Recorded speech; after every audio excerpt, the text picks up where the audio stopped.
Bill, no Zoom hoy. No, aquí estamos. ¿Estás aquí en Nueva York? En persona, sí. Qué bueno. Bueno, Bill, estamos hablando de familia. Acabas de recibir un mensaje de texto de mi hermana. Hablamos del Sí, mensaje. mi suegra, sí. Sí.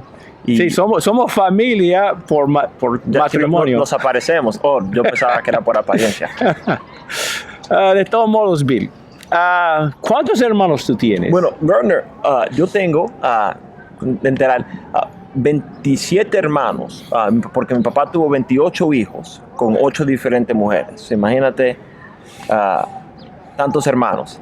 Y no sé, pero es interesante, me pongo a pensar hablando de hermanos, en la Biblia hay muchos hermanos y en realidad muchos de los hermanos no siempre son tan buenos. Por ejemplo, me pongo a pensar en cómo los hermanos de José lo tratan a él.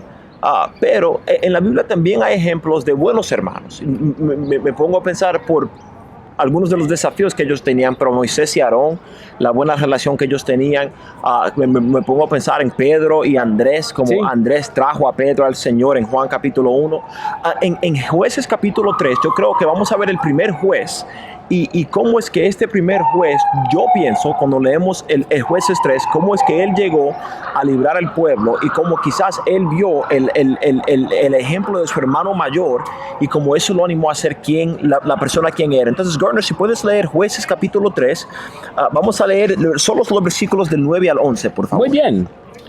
Cuando los israelitas clamaron al Señor, el Señor levantó un libertador a los israelitas para que los librara, a Otoniel, hijo de Kenaz, hermano menor de Caleb. Y vino sobre él el espíritu del Señor y juzgó a Israel. Cuando salió a la guerra, el Señor entregó en su mano a Cusán-Risataim, rey de Mesopotamia, y su poder prevaleció sobre Cusán-Risataim. La tierra tuvo descanso por 40 años y murió Otoniel, hijo de Kenaz. Si se acuerdan, la última vez que estudiamos el libro de Jueces, hablamos acerca de cómo el pueblo de Israel caía en este ciclo del pecado. Y aquí ellos pecaron, entonces Dios envía a un pueblo para venir a castigarles y ellos claman al Señor, entonces Dios lo va a salvar. Y Dios, digo Gardner, ¿por quién es que Dios decide salvar al pueblo de Israel? Por Otoniel. Otoniel. Ahora, la primera vez que leemos este nombre, pero ¿quién es Otoniel según estos versículos? ¿Y por qué es importante la persona que él es, con la cual él es mencionado? Bueno, hijo de Kenaz. Bueno, ¿quién es Kenaz? Sería padre de Caleb. Y ahí Caleb es un personaje importante en las escrituras, porque si te acuerdas en Números, en particular en Números 13 y 14, ¿quién era Caleb, Gardner? Era uno de los 2 espías fieles que confió en Jehová antes de entrar en la tierra de Canaán. Y es interesante porque cuando uno continúa a leer el libro de Números y Deuteronomio y hasta entrando en Josué, el enfoque está en Josué y lo que Dios hace por Josué. Y quizás casi nos olvidamos de Caleb y quién Caleb era y el efecto de que Caleb quizás tuvo sobre el pueblo.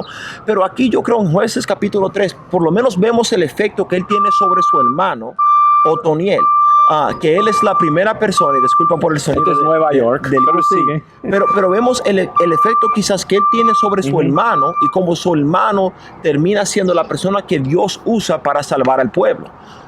En las escrituras hay varios ejemplos así.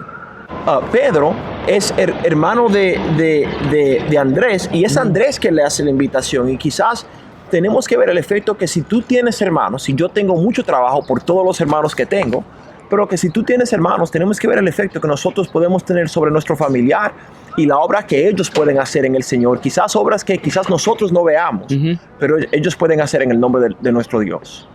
Entonces, siempre hablamos de las relaciones familiares, de cómo llevarse con los padres y etcétera. Por aquí, cómo sacar un buen ejemplo del hermano. Y yo tengo ya tú conoces a mis hermanas. Sí. Las 4 son buenas y mi hermana mayor es tremenda. Que Dios me ayude a aprender de ellas. Amén. Y gracias, Bill.